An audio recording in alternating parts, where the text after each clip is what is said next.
connection natin sa atin pong mga sa vendo sa antena.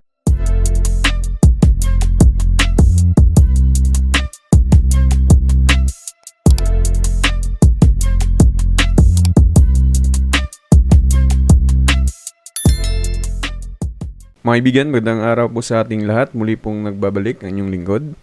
Sa araw na ito mga kaibigan ay may ibabahagi na naman po ako sa inyo tungkol po sa vendo ng LPB na naka-wireless po siya. So napakarami pong mga complaint or mga problema na pinapaabot po sa atin ng ating mga kaibigan na naglo-lost connection po siya. Yun nga, nagde-disconnect. Bigla na lamang nahuhulugan na wala man lang credit.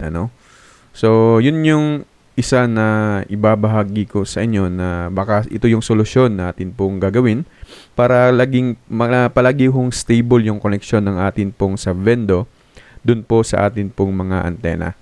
So, kung kayo po mga kaibigan ay bago pa lamang po sa atin pong YouTube channel, wag ho nyo kaligtaan na mag-subscribe, mag-like ho ng ating video, mag-share ho ng ating video at saka palike na din po or pahit na din po ng atin pong notification bell para pa po sa susunod na atin pong mga video tutorial na bago pong i-upload.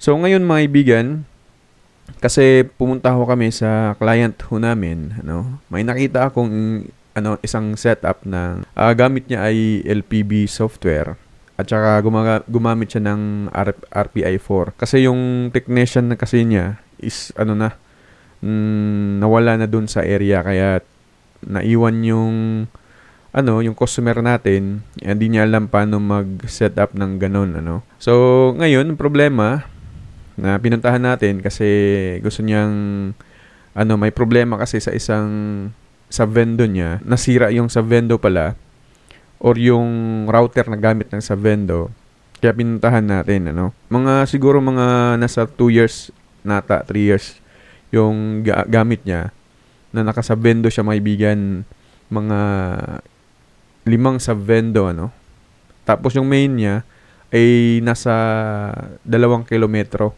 bago yung pinakaunang sub-vendo. Nakita ko, Raspberry Pi, tapos pakita ko sa inyo mga kaibigan yung ating pong diagram, yun pong ating pong ginawa, So, ganito po mga kaibigan, kasi pag bumibitaw yung connection natin sa atin pong mga sub-vendo sa antena, ang dahilan din po niyan is hindi ho talaga siya stable kasi yung pong antena natin ay nasa ibabaw. Palagi lang natin may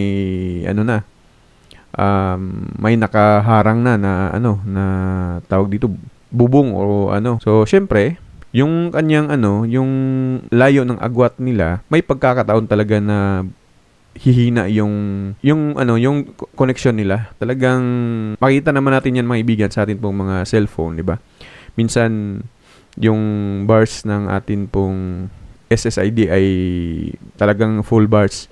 May pagkakataon din na kasi kahit nandun tayo sa same location natin ay bumababa yung kanyang yung bars ng SSID natin, yung pangalan, 'di ba? Makita natin doon. So, yun yung isa sa mga dahilan na bumibitaw yung atin pong sub-vendo kasi nga po minsan ay may harang or nasa taas na siya, may agwat na sila. Nakita ko din na mas maganda talaga na meron pong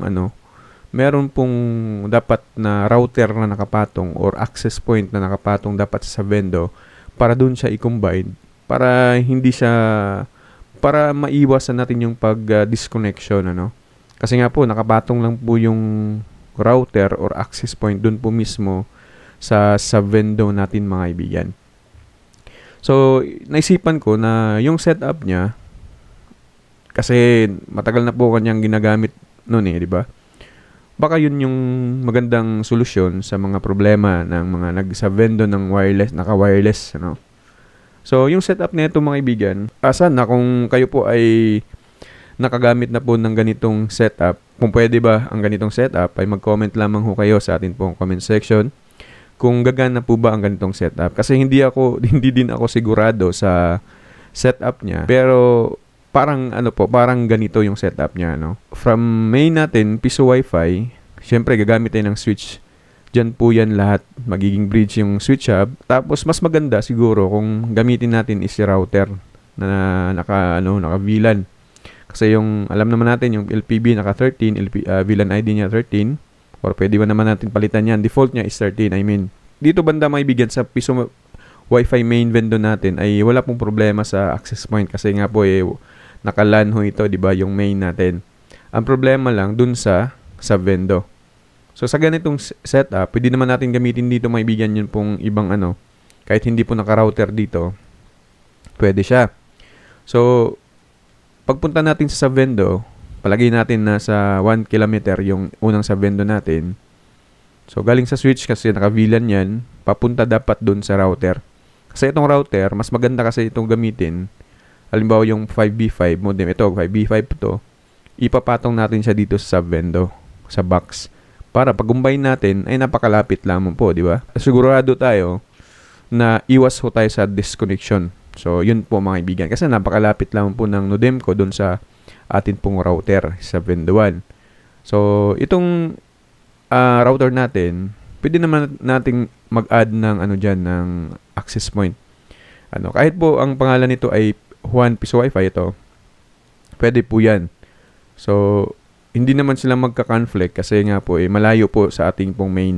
Ganun din sa second vendor mo, sa vendor pala, si Marina Piso Wi-Fi, gawin natin pangalan Marina Piso Wi-Fi. Ganun din yung kanyang setup ganito. Okay, so Mediacon papuntang switch, din si switch, bato niya ng board natin papuntang router. Ganun din sa vendor natin mga kaibigan. Gusto ko pong i-share sa inyo ito kasi yun nga, yung client natin ay hanggang ngayon ay hindi pa naman nagreklamo sa kanyang setup na ganito po mga kaibigan.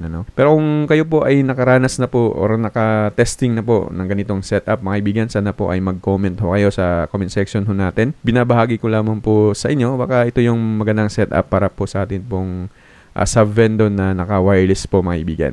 O nga pala, maganda ho talaga yung LPB kung hindi lang po talaga bibitaw yung sa vendor. So mas maganda siya kaysa ibang software. Pero di ko rin na-try mga kaibigan na sa Easy Wi-Fi kasi maganda din po yung Easy Wi-Fi . Kung ganitong setup naman yung ating gamitin para sa Easy Wi-Fi ay pwede po siya. Pwede po ganito yung setup po natin. So may mga kaibigan tayo na nagtatanong po dyan na paano yung setup na magandang gawin. So try natin na ganito. Kung meron po kayong bakante po dyan na Piso Wi-Fi, router, ganitong setup, i-testing natin mga kaibigan, dapat naka-VLAN. So yung mga kaibigan natin dyan, na bago pa lamang po, yung vendor natin naka-VLAN po yan. Set as VLAN 13. Pero hindi mo yan masiset kapag hindi ka pa gamit ng USB to LAN. So ang gamitin mo, gamit ka muna ng USB LAN, iset mo siya as VLAN 13 para po ay magkasundo po yung router ninyo na naka-VLAN din siya, VLAN 13. So pag hagis natin doon, sa kabilang sa switch, syempre naka-VLAN po itong magtutugma po yung atin pong Piso Wi-Fi main. So ayan mga kaibigan. So yun lang po mga kaibigan yung atin pong pag-uusapan sa araw ho na ito at sana po ay nasa mabuti ho kayong kalagayan. Again mga kaibigan, kung kayo po ay hindi pa po nakasubscribe sa ating YouTube channel, nag-like ng ating video at saka nag-share ho ng ating video, pakishare naman po mga kaibigan at pahit na din po ng atin pong notification bell para ma-aware ho kayo na meron ho tayong i-upload na mga bagong video tutorial mga kaibigan.